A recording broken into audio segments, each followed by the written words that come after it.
बेटी बचाओ बेटी पढ़ाओ का नारा झूठा है, झूठा है, झूठा है। बेटी बचाओ बेटी पढ़ाओ का नारा झूठा है, झूठा है, झूठा है। हमें काफ़ी दुख हो रहा है कि दिन ब दिन हमारे देश में जो है वो रेप केस बढ़ते चले जा रहे हैं और गवर्नमेंट जो है इसके खिलाफ कोई भी जो है ऐसा कानून नहीं बना रही जिससे रेपिस्ट को जो है ऐसा रेप करने के बारे में वो सोचे भी ना। और हाल ही में जो है डॉक्टर मोमिता का केस आया, उसके बाद नर्स का केस है और न जाने उससे पहले कितने ऐसे रेप केस आ चुके हैं और इंडियन गवर्नमेंट जो है वो सोई हुई है और जो लीडर लोग हैं वो खाली नारा लगाते हैं, वो झूठा नारा। हम तो ये सीधा सीधा ये बोलेंगे कि वो झूठा नारा है, बेटी बचाओ बेटी पढ़ाओ का झूठा नारा है, क्योंकि आज हमारी ही बेटियां, हमारी ही माएँ, हमारी जो बहनें हैं वो सेफ़ ही नहीं है। किसी को कॉलेज जाने से अब डर लग रहा है, कोई स्कूल जाने से डर रहा है और कोई जो है घर से बाहर निकलने से वो डर रहा है। वो इसीलिए डर रहा है क्योंकि आज तक आपसे एक रेप केस भी सॉल्व नहीं हो रहा और आप इस चीज़ को तवज्जो ही नहीं दे रहे। और बड़े अफसोस की बात है कि बड़े बड़े दिग्गज नेता लोग, बड़े बड़े ऑफिसर्स इसके खिलाफ जो है ऐसा कोई कदम नहीं उठा रहे जिससे ये रेप केस बंद हो। हमारी यही गुजारिश है कि हम सबको मिलकर जो है इस पर ऐसा कानून बनाना चाहिए ताकि जो है जो रेपिस्ट है वो रेप तो दूर की बात हो, किसी की तरफ गंदी नज़र देखने से भी कतराए। और बेटी बचाओ बेटी पढ़ाओ के नारे लगाने से हमारी बहनें, माएँ बहनें सेफ़ नहीं होंगी। और आज़ाद हिंदुस्तान तो हम बोल रहे हैं, क्या हमारी बेटियां आज़ाद हैं, हमारी माएँ आज़ाद हैं? आप उन माँ का दर्द देखो, उन माँ के कम से कम आंसू देखो, उस बाप के दिल का दर्द देखो। और अगर कल को जो है आप ही में से, कल को हम में से किसी की भी कल को माएँ बहनों पर ये चीज़ फिर दोबारा हो सकती है। दिन ब दिन ये चीज़ें बढ़ती चली जा रही हैं और हमारा कॉन्स्टिट्यूशन, हमारा जो लॉ है, हमारा जो ये गवर्नमेंट है वो इस चीज़ पर ऐसा कोई स्टेप ही नहीं उठा रही ताकि जो है रेपिस्ट को ऐसी सज़ा दी जाए ताकि वो रेपिस्ट आने वाली नस्लों के लिए ये चीज़ बेहतर हो और रेपिस्ट जो है रेप करने के लिए ना सोचे। तो हमारा आज वही काज था कि हम इस चीज़ के लिए जो है हमने मार्च रखी हुई थी और मैं मुबारकबाद देता हूँ कॉलेज की गर्ल्स को और कॉलेज के स्टूडेंट्स को जिन्होंने ये स्टेप उठाया और इन्होंने हिम्मत की। आज भी जो है हमारी बेटियां जो हैं वो हिम्मत करके सड़कों पे आ रही हैं, इस चीज़ के लिए आवाज़ उठा रही हैं। लेकिन बड़े अफसोस की बात है कि इंडियन गवर्नमेंट अभी भी सोई हुई है। तो हमारी ये गुजारिश है कि इसके खिलाफ जो है ऐसा कानून बनाया जाए ताकि जो है रेपिस्ट इसके बारे में करने की तो दूर की बात है, सोचे भी ना।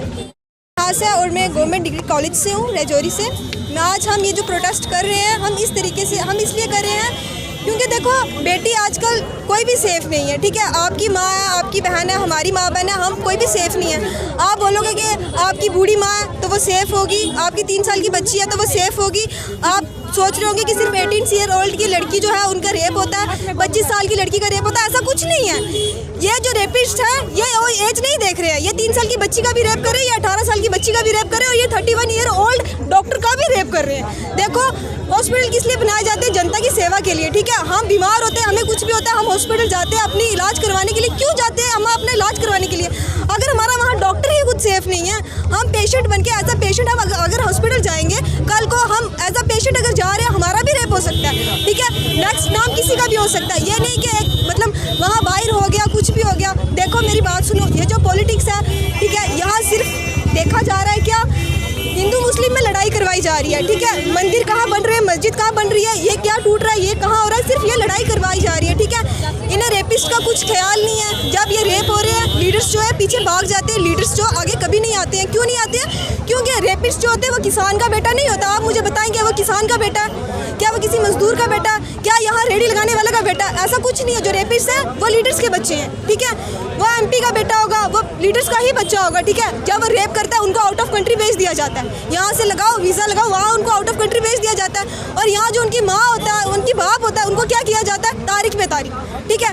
कोर्ट से हाई कोर्ट, हाई कोर्ट से कोर्ट, उनको चक्कर लगवाए जाते हैं। सिर्फ रेप किए जा रहे हैं यहाँ पे और कुछ नहीं हो रहा। यहाँ मतलब हमारे प्रधानमंत्री मोदी जी भी कह रहे हैं कि बेटी बचाओ बेटी पढ़ाओ, ठीक है। उन्होंने बहुत सी योजना लाई है बेटी पढ़ाओ बेटी बचाओ के नारे पे, ठीक है। लेकिन किस बात की बेटी, किस बात की बचाओगे? आप बोलते हो ना बेटी बचाओ, नहीं, ये गलत नारा लगा रहे हो। आप लगाओ कि बेटे को पढ़ाओ और बेटी को बचाओ। आप सब कहते हो ना कि बेटी घर की इज्जत होती है, ठीक है। आप ये बात बच्ची को बचाने से बच्ची को बताने से बेहतर है आप जाके बताओ किसको?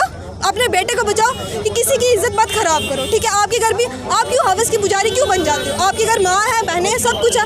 आप वो हवस अगर आपको निकालनी है, आप अपने घर पे निकालो, बेटी को बचाओ, ठीक है। हम इतना ही बोलना चाहते हैं कि हमारी जो अपील है हमारी गवर्नमेंट से है वो सोई मत रहे, वो हमारी यहाँ अपील, हमारी जो है रिक्वेस्ट हमारी। खबर सुनेंगे हर बार की तरह, थोड़ा सा दुखी होकर फिर भूल जाएंगे हर बार की तरह। ऐसे मसला ये है कि जैसे कि ये न्यूज़ हम रोज़ाना सुनते हैं, 1 महीना 2 महीना 3 महीना दुखी होने के बाद उसके बाद फिर सब भूल जाते हैं कि ऐसा कुछ हुआ भी था, फिर नई खबर आ जाती है। देखो हम ये चीज़ चाहते हैं कि ये सब टोटली ख़त्म होए। ये टोटली तब ख़त्म होगा जब कोई ऐसा कानून बनेगा जिस पे ये चीज़ होगी, अगर कोई ऐसी चीज़ करने के बारे में सोचता भी है तो वो पहले डरेगा। ये चीज़ उसके दिमाग में होगी कि मैं ऐसा करूँगा तो मेरे साथ बहुत गलत होने वाला है। तो हमारी बहनों ने हमारे साथ बहुत अच्छा योगदान दिया। सबसे बड़ी बात यह है कि ये बाहर आई, इन्हें ये कहा कि हाँ भाई हम इस चीज़ को करेंगे, हम अपनी आवाज़ उठाएंगे कि जिनके साथ गलत हुआ है उनको इंसाफ मिलेगा और जिनके साथ गलत मतलब इन फ्यूचर किसी के साथ गलत ना हो। और यही हमारी आवाज़ है। और बेटी बचाओ बेटी पढ़ाओ का नारा झूठा है भाई, झूठा है। दर्दनाक हादसा हुआ डॉक्टर मौमिता देवनाथ के साथ। सर वो एक डॉक्टर थी और वो एक डॉक्टर थी, इसीलिए उनकी बात को सामने लाया गया। इसी तरह अनऑफिशियली कितनी लड़कियों को इस चीज़ से सफ़र करना पड़ता है। और वो तो एक डॉक्टर थी ना, इसलिए उनका केस आज पूरी इंडिया में फैल रहा है। ऐसे ही कितनी लड़कियाँ जो डर के घर में बैठ जाती हैं, कितनी जो किसी को बता भी नहीं सकती।